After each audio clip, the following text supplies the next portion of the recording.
Hello, how are you? Hi, Minji. So happy to see you. Thank you. I'm so happy to see you too. Would you mind doing a little introduction of yourself? Sure. So my name is Wang Jie, composer. I started training in classical music when I was 4 years old. Mm. So I have a very extensive performance background also.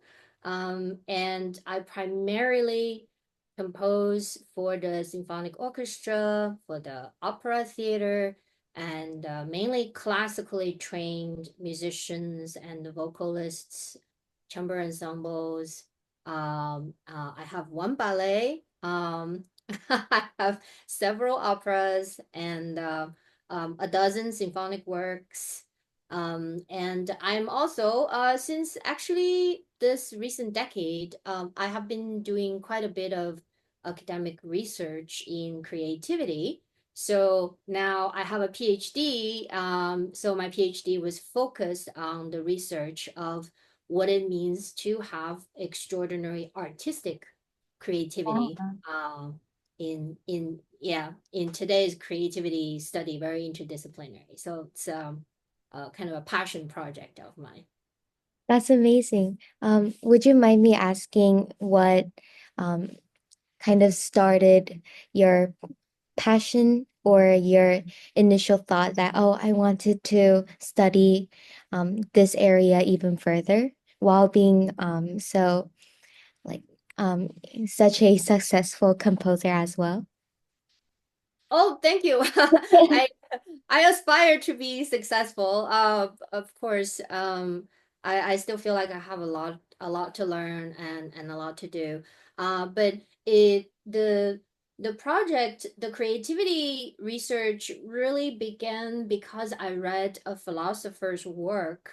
Her name was Suzanne K. Langer during my doctorate coursework. So during maybe very early on, I was still in my early 30s when I come across her work, and it just really struck a chord in me. And I thought, wow, I'm not the only person in the world who feels and um, music as a symbolic expression that's very far away from languages. I've always had a beef with this term in theory textbooks that music is a kind of language. I didn't find that helpful when I was growing up and studying music theory. So I've always just kind of had a question mark. What?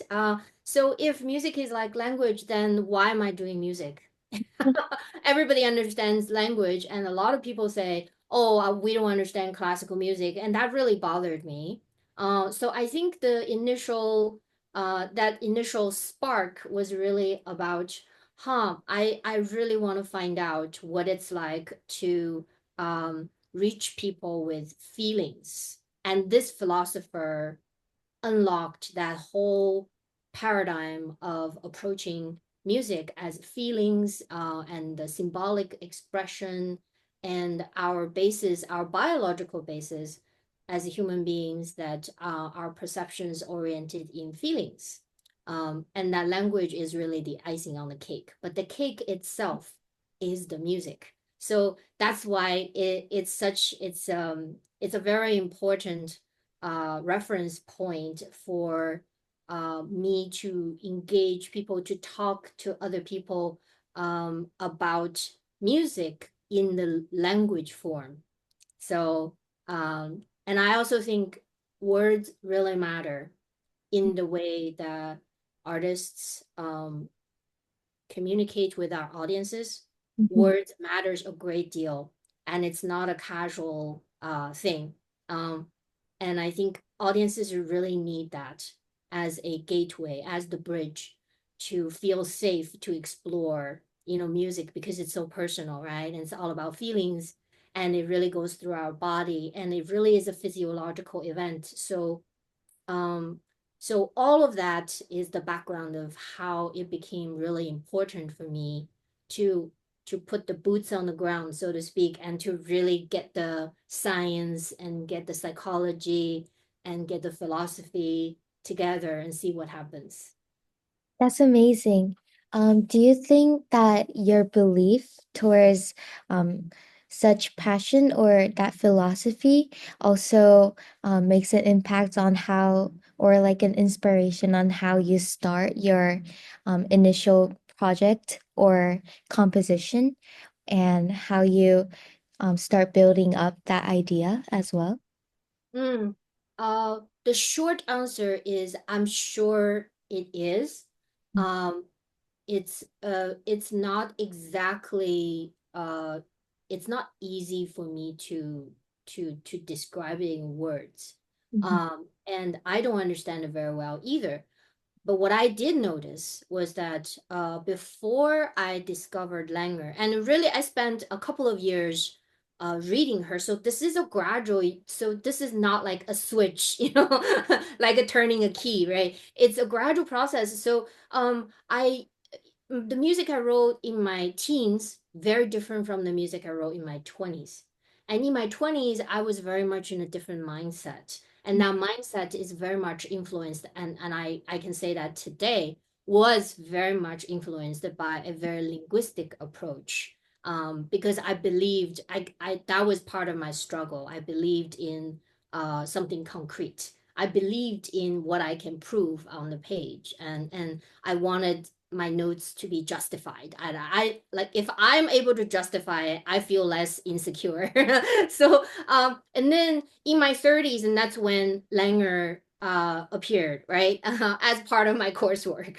So then it really challenged me to think, oh, okay, so there's a way to approach music composition that isn't exactly linear, isn't exactly concrete. It's more like mysterious. It's more like I don't really know why this feels this way, and it seems like it defies all description and all. So that mystery was it was becoming even more attractive to me than in my 20s. What's attractive is I gotta be concrete. I gotta be able to justify it. If I can prove this, then I feel really empowered. So in my 30s, so this philosopher, and it changed the way that I approach tones. I approach um I approach form. It changed the way I approach musicians. Um, and then eventually it changed the way I approach my own musicianship, and then my composition slowly, because those soft skills are invisible. They're mysterious, right? So they're hard to kind of grasp. It's like it's like walking around in the dark, and then you have to rely on feelings, rely on touch, like another sensory system to navigate. It felt like that for many years for me. So that transformation is almost, it's quite a long journey to arrive at what I'm comfortable doing now. So, and I'm sure Langer played a great deal, and it gave me courage to. It's almost like, yes, you're not alone. You're not crazy to think this way. So yeah, so go ahead and just explore that. So I felt empowered to explore that. That's great. It's also really interesting to see how your thought process maybe or initial idea of how you approach like your composition ideas slowly change and progress over time as well. Do you think you could give us like me and the people who are watching this interview right now, maybe an example of like in your 20s, like how like your usual composition was like a piece and then how it changed like the turning point area and then towards more of your compositions now. So a good piece, that's a very characteristic of my 20s. Actually, I should start from my teens because I think it'll give you a nice arc. So in my teens, so one of my piano pieces that's being played quite a bit here is called Memories of That First Summer. that's a typical piece in my teens. And so that I'm I'm sorry there's not a recording, but the sheet music is available and it's written for young pianists who are not professional pianists. So young artists who are learning about contemporary music, what living composers are doing. You know, I wrote this collection of 6 pieces, miniature, it's like a vignette pieces for young pianists. And then in my 20s, the piece that I wrote for Pierre Boulez, I was once working with him during a master class, and I wrote a piece because I admired him so much. So I wrote this piece in paying homage to Pierre Boulez. But that was also very typical of my 20s approach. It's called The Stranger Too. So it's got, you know, lots of like I hope you can hear this like so a lot of notes. um and then I guess in my 30s one of my breakout pieces was a song cycle for piano trio and soprano. So it's called a Silence Older Than Love. And that was the piece I thought, oh, because I'm connecting with, but at the time, I've picked out 2 poems, one from Emily Dickinson and one from a living contemporary poet, June Sylvester. So the two of them 100 years apart, but they were talking about love from a feminine perspective, from the female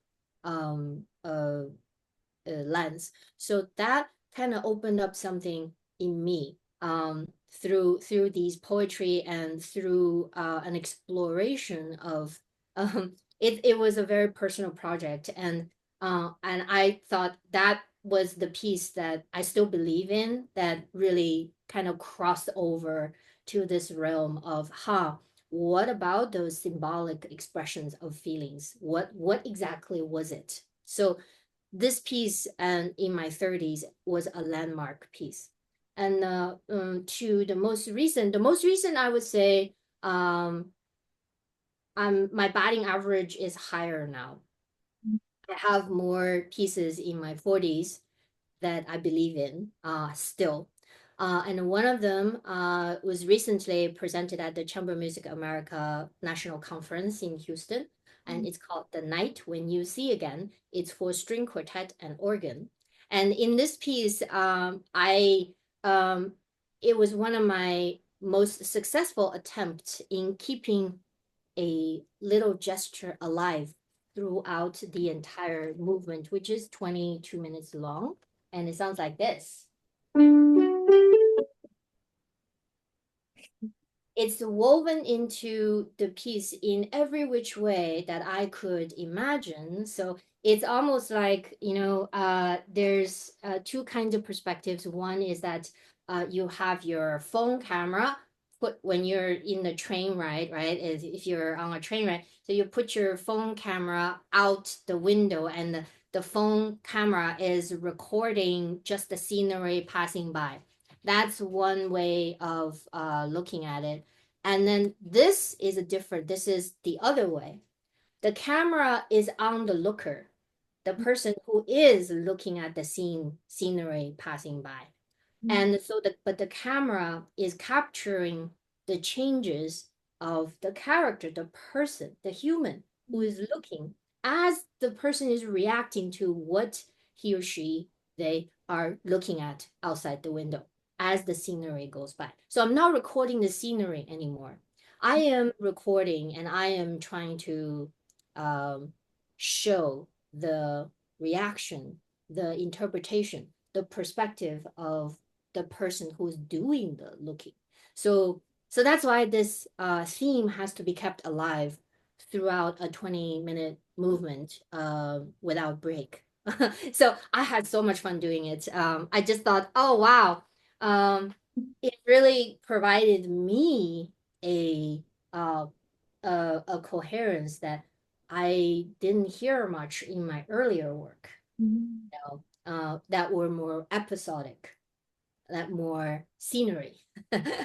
So I think just from the piece that you took an example of, The Night When We See Again, also touches up a little bit on the next question. But how do you maybe try to create a composition that resonates with a wider audience while staying true to your own artistic identity?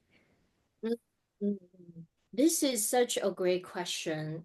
It's also um, it's something that I can only um, do my best to present where I am today. Mhm, Um, when I was younger, I did not believe, I always thought of composition as a very specialized mhm, uh, endeavor. So I always thought, okay, I am creating this for a specific audience, right? You know, so I was always thinking a specific audience. So what are those audiences, right? mhm, Um, and so, but today, and because of some of my own experiences in life, I am more and more the way I'm talking about music today is that music is a physiological event because music, um, body is a sacred. It's a sacred thing. Our body. It's a biological thing. It's not architectural, right? You can't just plug a bunch of limbs in and then put a head on and then okay, the heart better start beating now and then we can get this body going. No, it's not like that. Um, we're mammals, so we're born whole, right? It's the whole thing comes out mhm, all together. So music is a physiological event because think about it, it's touching every cell. The vibration, music is just nothing but vibration. And the reason why we can feel it is because 70% of our body is water molecules, and our cells are everything in our body is activated through liquid, through water. And the water molecules, the air is vibrating, so the water molecules are picking up all of these vibrations.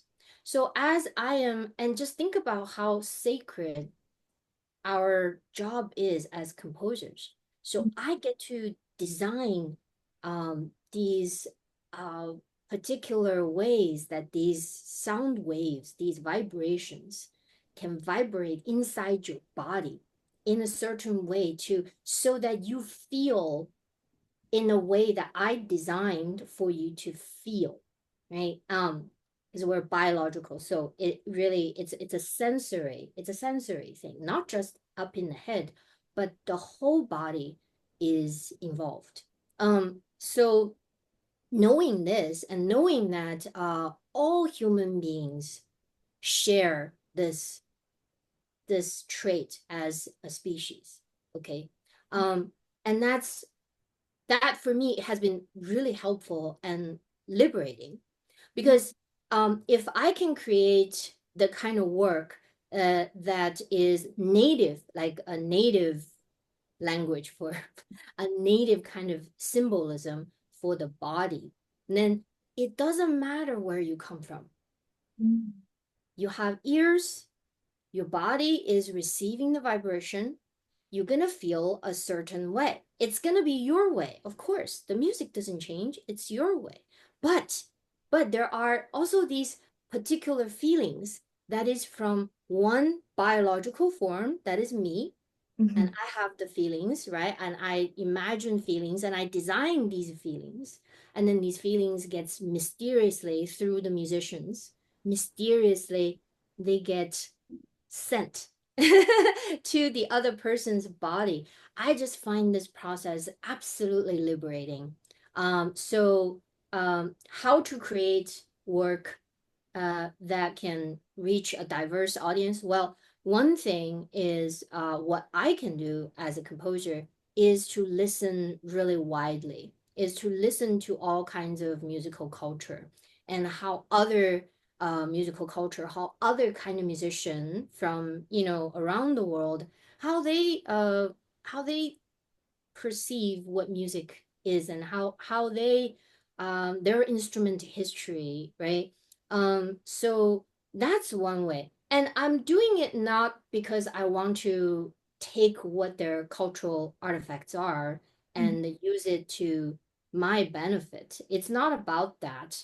What I'm interested in, and I think the whole, the diverse global culture, um, and the global audience is really craving for in music is music that they can actually follow in a period of time, right? Because where music is basically articulating the fabric of time through vibration. So if from the minute 1 to minute 10, if I don't lose my audience and I don't care where they're from, every human being, we are built, our brain is a predicting machine. So we're built to follow changes that dances with our prediction, with our speculation, right? And if I can give enough of an, even if it's very abstract, okay, instrumental music is very abstract, and that's mainly what I do. If I can give something and I repeat it enough, so it becomes something that you can grasp onto your ears, become familiar with, and if it's transparent enough, vast majority of audience, and I found this to be really interesting, vast majority of audiences, they're actually able to follow this little life of abstract thing. They don't even know what that is. It's just a feeling that they want to follow, right? They want to find out what happens to it. So so I think it's really about creating the kind of change that that is kind of um fish to water. It's like a native machine language for the brain, machine language for the ear. So something that's native to the human auditory, sensory um, capacity. So I'm trying to create works and approach audiences with this kind of space, with this kind of attitude, I guess. Um, so and of course, I want to be generous, so I want to create something that is beautiful so that the experience can lift or can embrace or make my audience feel known, and so that they feel that they are known by me. And I thought that was really important as an artist today, living today. Mm, so of course, when someone come from a very different culture feels known by me, who is someone come from a very different culture, can you imagine that communication? It's almost like, oh my God, you are so different from me, but at the bottom, at the end of the day, we're the same, Yeah. right? And our eyes are lying to us all the time. And our eyes say, oh, you are foreigner. You come from a different place. You look different from me. But really, if you listen, if you close your eyes, all of us, most of our biological body makes very similar sounds. Mhm. So deep down, if you just shut your eyes and don't distract yourself with how different we are when we look at something, okay, and just listen, there's so much more that we are similar Mhm. than we're different, Yeah, right? Uh, absolutely. yeah, so that's what I'm excited about. Absolutely. I totally agree with you. Considering these ideas that you have and also acknowledging like what we talked previously about, like how your composition like style has progressed and changed over the years.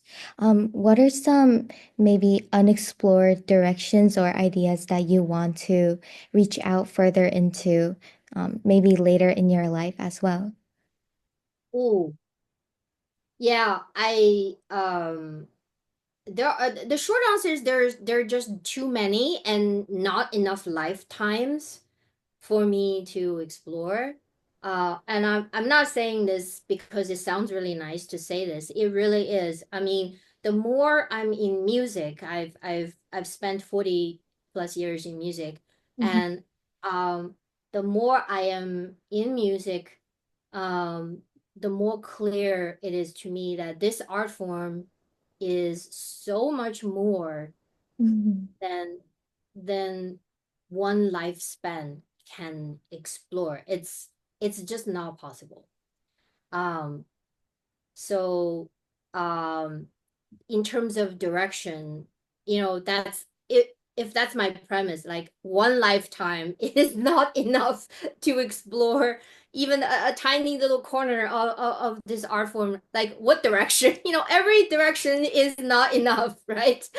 So that's kind of my context of talking about this. And I'm feeling more and more urgent as today because for all kinds of reasons, I feel that because of our global culture, that it is easier to get everywhere, and people notice the differences more and more. Um, and it's more in your face. The people's differences are more in your face. So I feel like in terms of directions, artistic directions, I am looking more in the direction of what is common ground, what makes us human. And these are questions that philosophers, human beings have been exploring since what? The most recent would be the ancient Greeks, right? Um, uh, some of the fundamental questions: what is happiness? What makes a life worth living? Do we actually have answers to them? No, Yeah. no. And it's not about having answers, right? It's more about a quest. What is our today? This particular life, me or this generation, it's about how when we're contemplating this in the circumstances, in the context of today's life, what can we add to it? So in other words, um, this is also very important for music, which is that there's these emotions, there are certain emotions every human being are born with, joy, anger, and there's one more, I'm blanking on it. There are three basic emotions every human beings are born with, and then all the other ones, they're the nuanced ones that gets added on, and as the nurturing part, social nurturing, and all of that. But why do we keep having the same emotions again and again?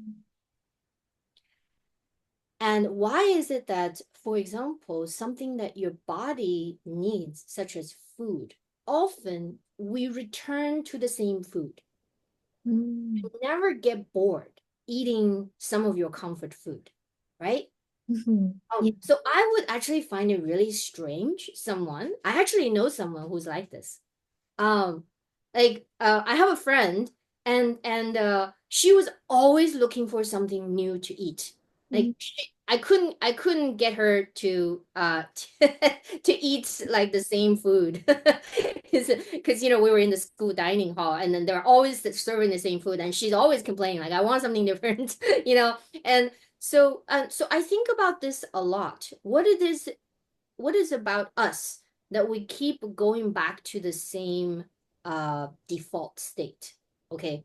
And so this brings me to a direction that maybe it's a direction that I didn't think that I would be interested in at this point in my life, which is looking to what has happened, Mm. looking towards what has happened.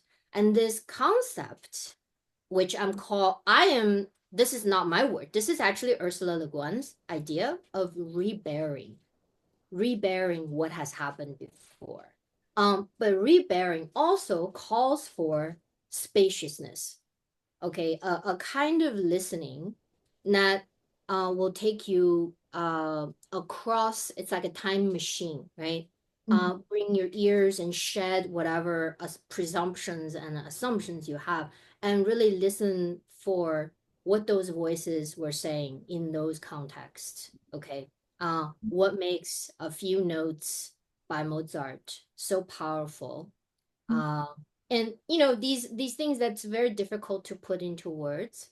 So rebearing is a practice that I'm making a point of evoking in my own daily practice.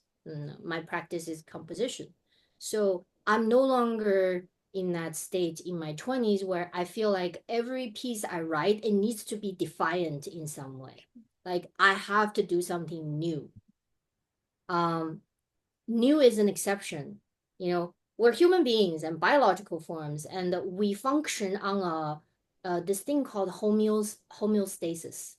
The body will always, there are exceptions. You can, let's say you run, right? Your body, your heart rate goes up and your circulation goes up. But the body always has a way of bringing you down to a baseline. It's a base level. And so biological forms always have this homeostasis. Your body temperature always goes to a certain point, right? Mhm. Um, and that's really important. And that's where I think um right now I'm more open to this. The newness don't attract me as much as when I was younger. Mhm. uh Novelties don't interest me, don't grab me as intensely as when I was younger. So it's not that I'm not interested anymore. It's just, you know, I have the context of this rebearing process, so I feel like there's more room for everything, right? And so I have more room for all kinds of perspectives. Mhm. So that's, I think, a direction that it's not really like a pointed direction, but it's more like expanding my palette, my canvas, so that more can interact, can impact me, can influence me. It makes me more ready to resonate, Mhm. to make it possible for all kinds of people, for all kinds of perspectives, to have resonance. So it's just something I've been um, yeah, mindful about. So shifting our gears a little bit into more general, um, classical, like modern day field right now. Um, in your opinion, are there any like emerging trends or specific way of composition maybe, or even challenges that are faced by like current composers? Yes. Wow. Great question. Um, so these are of course my personal opinions. I I feel that the music schools today, um, the a lot of students who are very hardworking and very devoted, and they graduate from their music programs, and then they're kind of just like thrown into the world, you know, the big world, like, you know, do you so it's almost like learning how to swim, right? So I still don't know how to swim, okay? So who am I to talk? So you toss me into a pool, you know, I'm just gonna drown. I Because if I've tried to learn swim from textbooks and I know all the strokes and everything, but I still don't know how to swim. So I think that there's a lot we can do in music schools to better prepare our musicians to be something, to become somebody who is a little more than a specialist. Is the best way I can put it. And I feel like uh, I know the composition and performance, both sides of the music conservatory, because you know I'm a success story of the music programs, the music schools, and I've gone to two of the nation's top music programs, and I would say that there's just a lot of effort. And for some reason, and I'm not at a great place to critique what is not working. What I see a lot is everybody really does their best to in a situation that very few people have control over, and especially because this field that is called classical music is insanely difficult and impossible.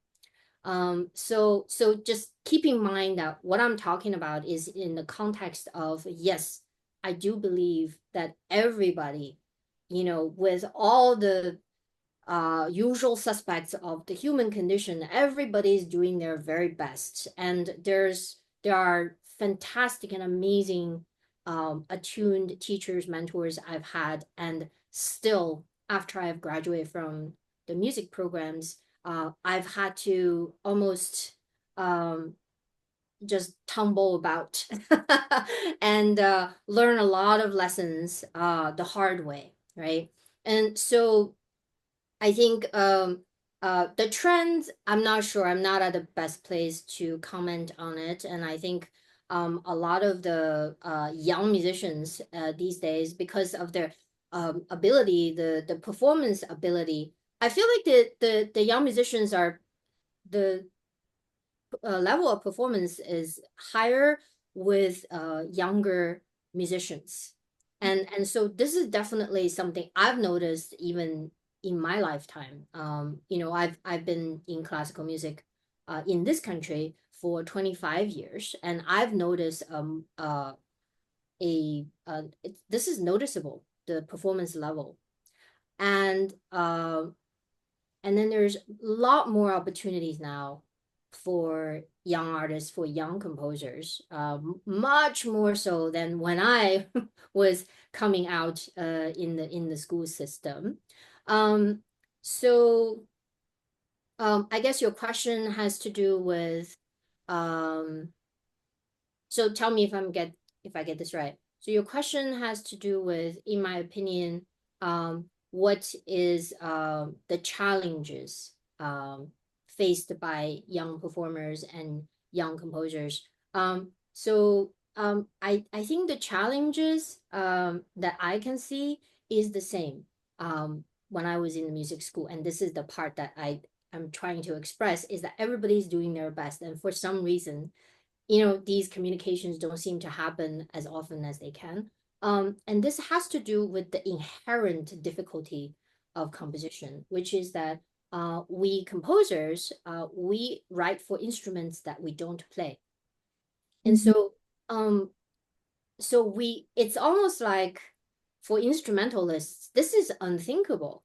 Okay, you're gonna play a piece by the end of the semester, okay? You're gonna play the Paganini, whichever piece is your current nemesis, right? You're gonna play that piece by the end of the semester, okay? Okay, great. So I'm gonna go practice that piece, right? You would think, okay, I'll practice, 40 hours a day. You don't have your instrument, so what are you gonna practice on?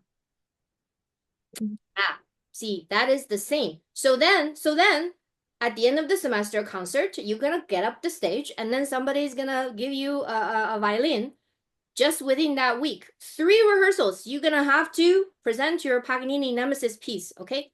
For how are you gonna perform on stage?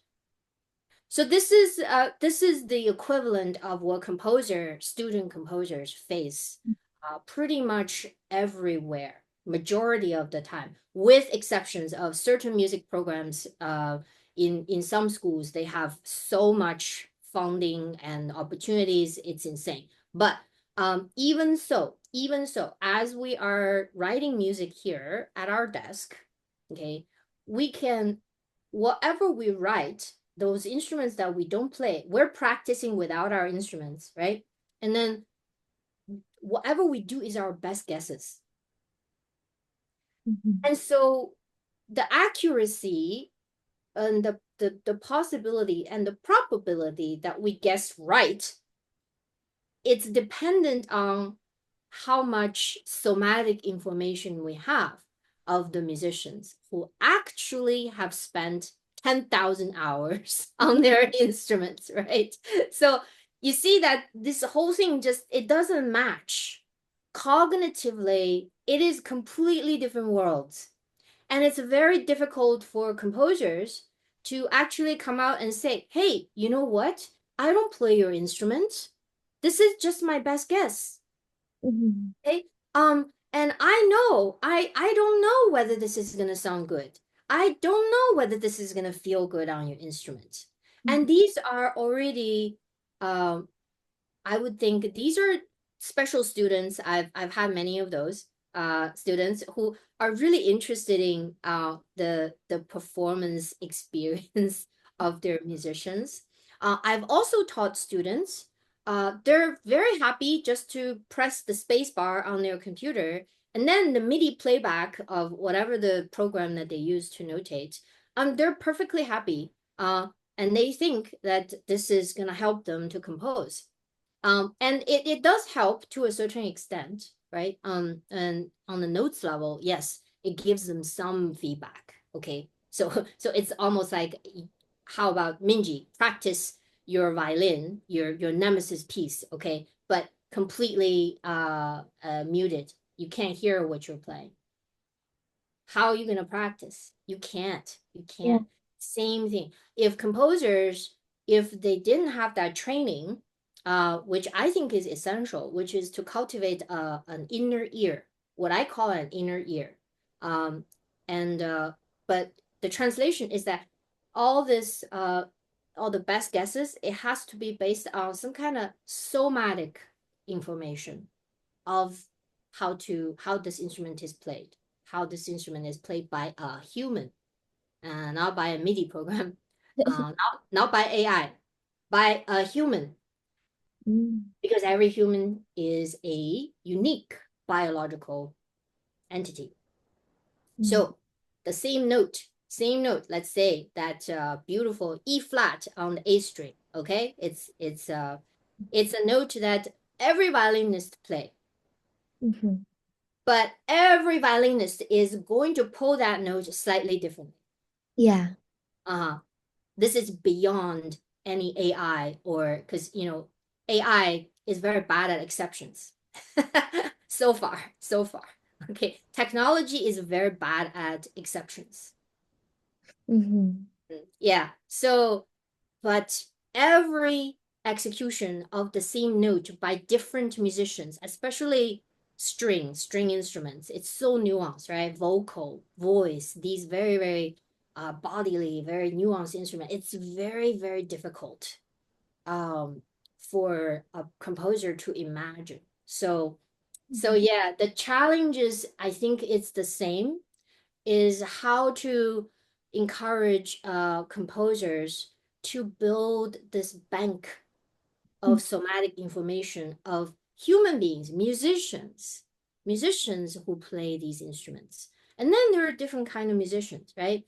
There are musicians who are learning, and then there are musicians who are accomplished, and then there are musicians who are specialized in doing something. Like Bob Levin could improvise a whole cadenza out of blue, Mhm. and but very few musicians are trained to do that, right? So of course, so when you write for Bob Levin, you don't write your cadenza anymore. You don't worry about those things anymore because he can improvise. Okay. So different. So yeah, these challenges, and I think and I'm being very focused on the educational aspect of this. And then when you're out there, right? The working musicians, they're even less likely going to give you feedback Mhm. of their instruments because the system simply, the composer, in the best circumstances, the composers are invited to come and workshop a piece for a short period of time. Mhm. And it's very difficult to form a long lasting relationship with the musicians in such a short span of time, right? Um, so yeah, so this is an endless conversation. I can only really touch the surface of some of the most recent experiences that made me think that um how can we bridge and to form to cultivate these close relationships where the composers have musicians, composers are surrounded by musicians, and the Mhm. musicians can also be surrounded. by composers, vice versa, that this divide, this invisible divide that doesn't exist. Maybe we can melt that, Mhm. a little bit. It's just a dream of mine. I don't really know what to do about it. Um, I have some ideas, but again, um, without substantial support, my ideas are just ideas, you know. So yeah, um, I hope this is helpful. And as a musician, who's also really passionate about contemporary music, I completely agree. And I've also talked about this topic with my composer friends as well, and they've also said similar things. And I think also your answer touched some base on my question, the question I had about like technology and AI in the current day. Mm. Yeah. Um, so you mentioned briefly about music programs. Do you think there's maybe any programs or educational initiatives that maybe more students or audiences like I am could know about to understand more deeply into contemporary classical music? Oh yeah. Well, let's just talk about how we met at Yellow Barn this past summer. Well, I thought, when Seth invited me, I was like, you want to do what? I was excited. I was like, wow. So to summarize, so I was invited as a composer to not just work with the composition side of Yellow Barn. Mhm. But I was also working with the young artist program, the performers, the musicians, Yeah. and you did an amazing job with my violin piece. It was breathtaking. Um, Thank you. and yes, yes, and so you and your colleagues, total of four pieces, were performed, and I was able to actually coach some of the young artists, young musicians, and share, what it is that I do, and I had this opportunity to let everybody know, including the composers in the Yellow Barn program, that yes, this invisible divide between performing musicians and the composers, this is one way maybe we can connect non-verbally, right? Yeah. Um, so so I thought that was really refreshing, that I was able to also get in touch with these pieces that I've written, when I was younger, and really see how it resonated or not with young musicians, right? Because you guys are the future of classical music. So how do you guys feel about a composition that I wrote, and I am not of your generation? Mm. So there's a lot going on, that for me is wow.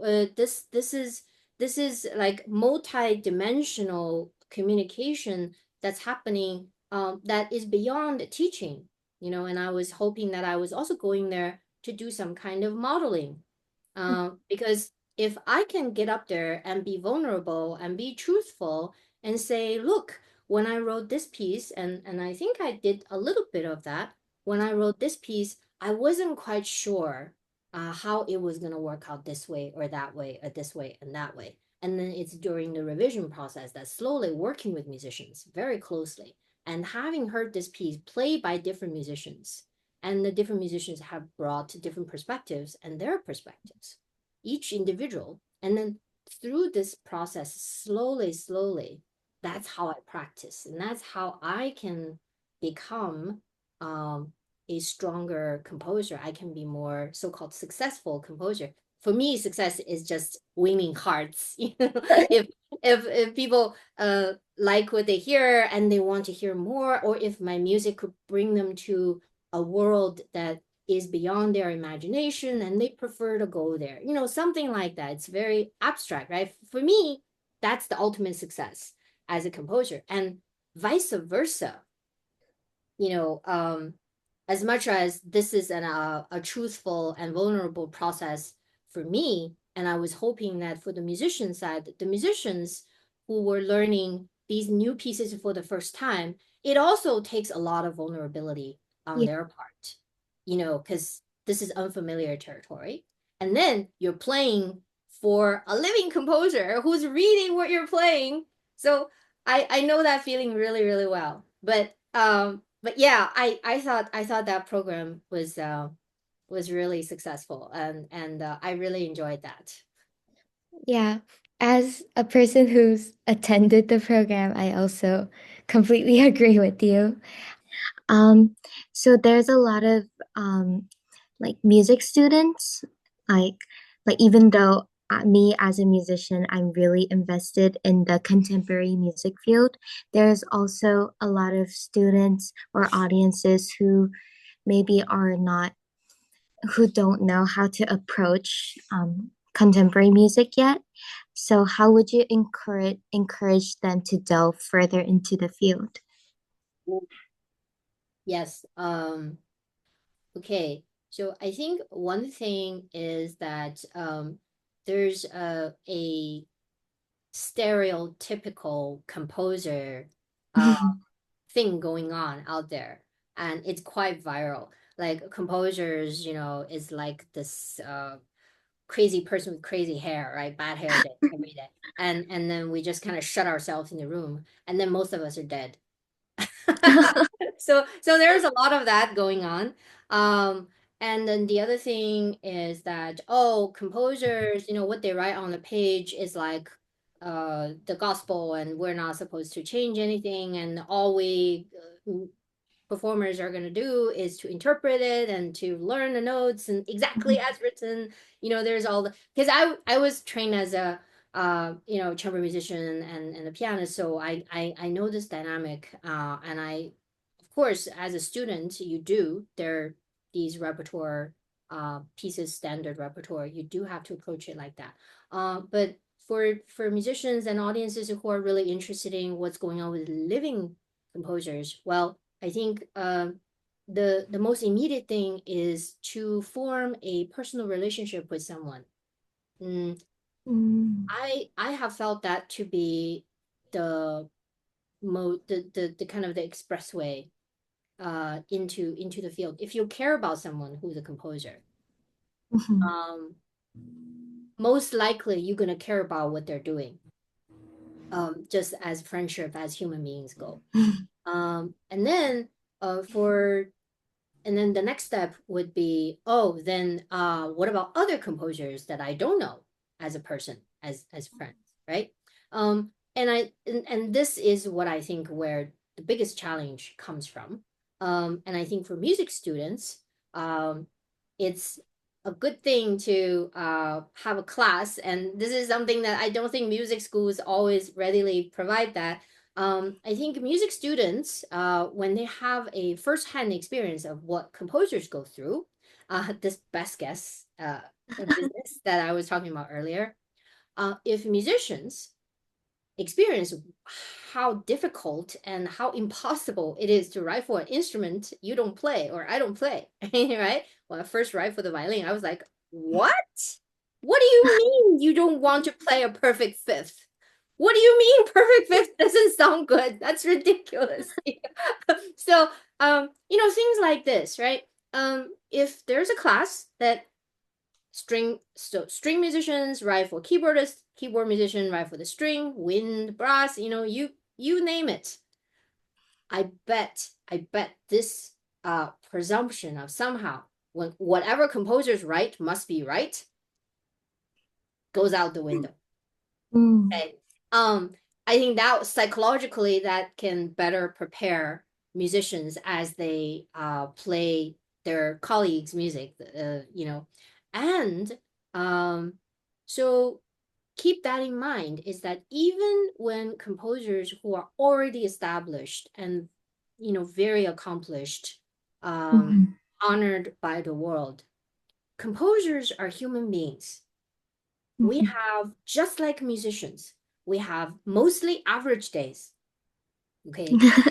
And every once in a while, there is a really good day, right? And then if something happens in life, which something always happens, there are going to be low days. And then there are always going to be those days where I'd rather watch Netflix than, or practicing. And so, oh my God, deadline is coming up. Okay, now whatever, I don't care anymore. Just autopilot, just finish the piece. Okay, we are human beings. We have all of the problems of what musicians struggle. We have the same struggle. And so Beethoven had the same struggle. And now I am at a position to like point out, this is Beethoven having an average day. This is average day. And then this is a bad day, Beethoven. And this is a day Beethoven was hungry and didn't get to eat his favorite food. Or this is a day where his neighbor is complaining about him and he probably lost it. Like, because it's true. It's true. If I were honest and truthful, I would say um a lot of the pieces that I wrote when I was in my 20s, when I was in my 30s, they they could they they could be improved. And my only way of coping with it is to write new composition that could possibly answer a few more questions or ask a few new questions about what can be done that I haven't done before, right?